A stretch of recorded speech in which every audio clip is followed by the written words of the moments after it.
All right, hey guys, tonight we're just going to do a fun video here. We're going to take a cue from Ian over at Forgotten Weapons, and we'll call this segment Forgotten Nylon. All right, so I showed this thing on Instagram Live, and Matt from Axel was on there.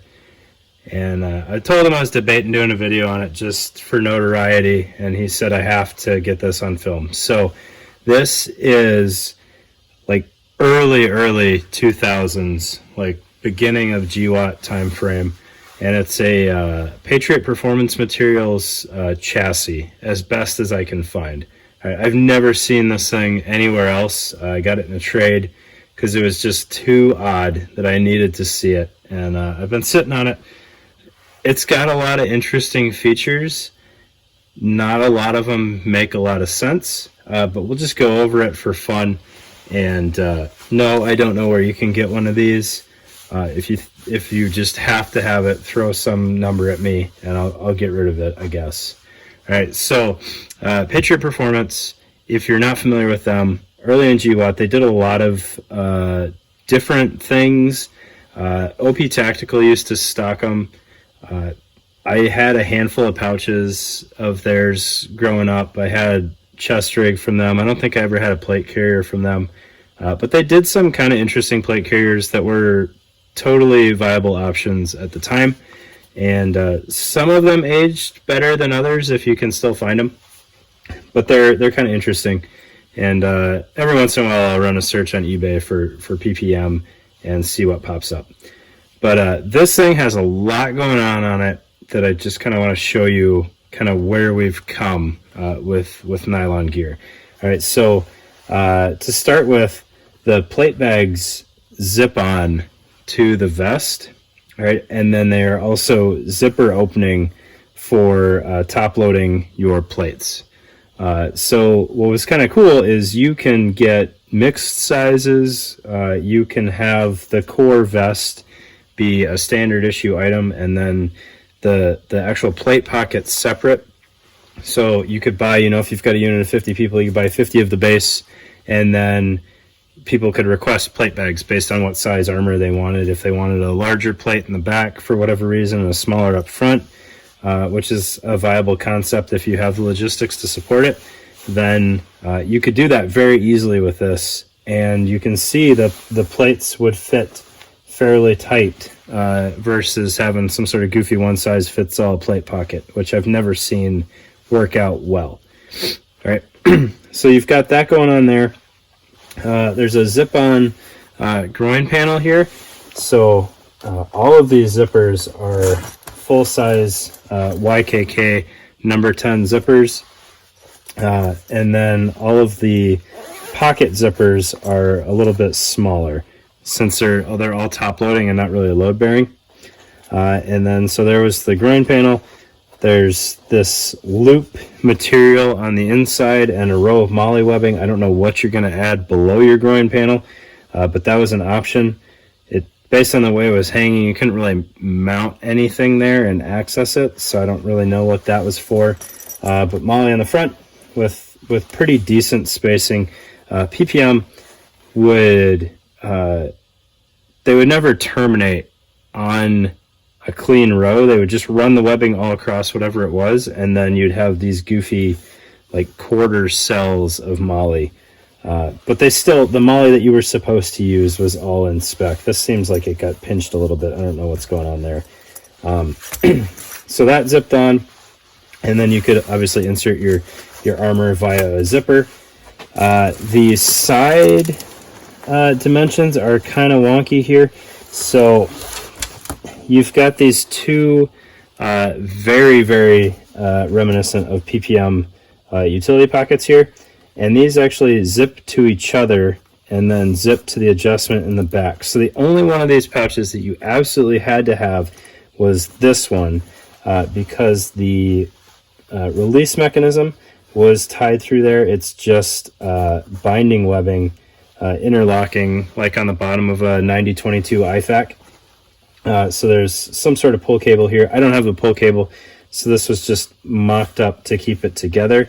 But if you were a smaller guy, you could zip out these smaller Utility pouches, if you're bigger, you could have the 2, and then they've got MOLLE on the face in case you want to put pouches external of those.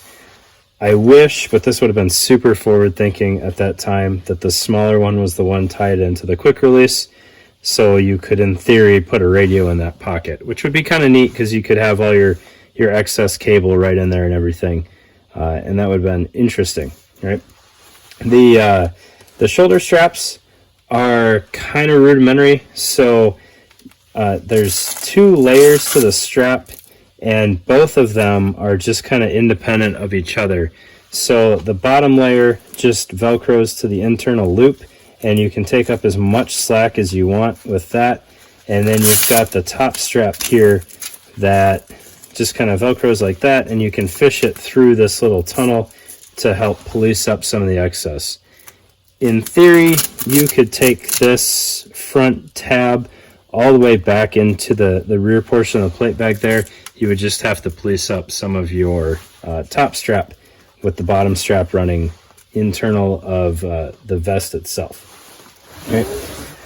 Looking at the back of this thing, you had another zip-on plate pocket, which I can show you how that worked.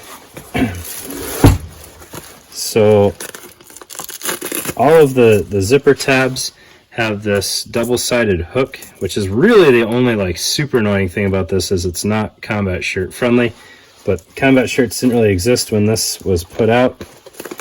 So we can push this zipper up here. I think these had locking teeth, so even though the pull tab is internal, you got to have it pushed down to zip it up.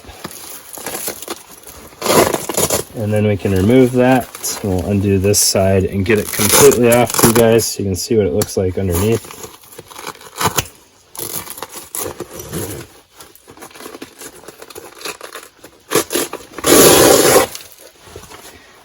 Alright, so the back of the vest had a good chunk of hook to attach the plate pocket, so it wasn't just on the zippers.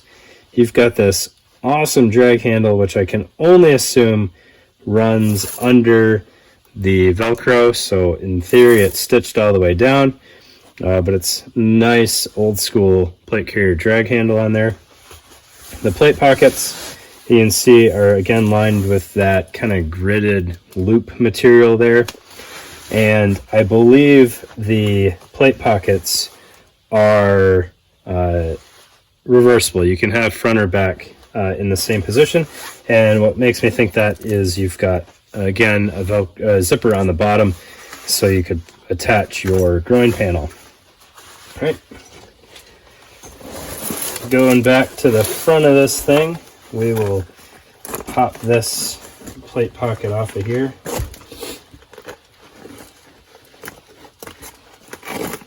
Nope, I am sorry, the plate pockets are not reversible. I forgot about this giant zipper tab here.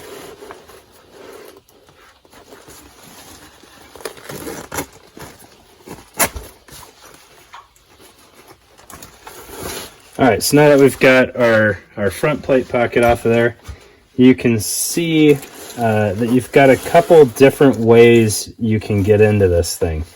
Probably the easiest way would be to unzipper a utility pouch and kind of wiggle in from the side. But if you had kind of a Interceptor IBA nostalgia approach to life, you could zip off half of your front plate and use this center zip to put the plate carrier on like a vest. All right, so kind of neat that exists. If you had radios mounted on both sides and your cable all sorted out, you could do the center zip and it would allow you to access your plate carrier like you don't really have the option to on most of the current offerings. All right, not saying that that's enough of a reason for that, but it's a neat capability.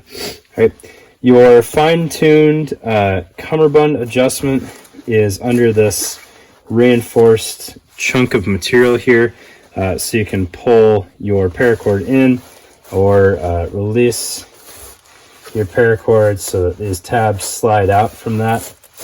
So you have a good bit of adjustment there. There's just a very, very hard minimum sizing on this thing. All right.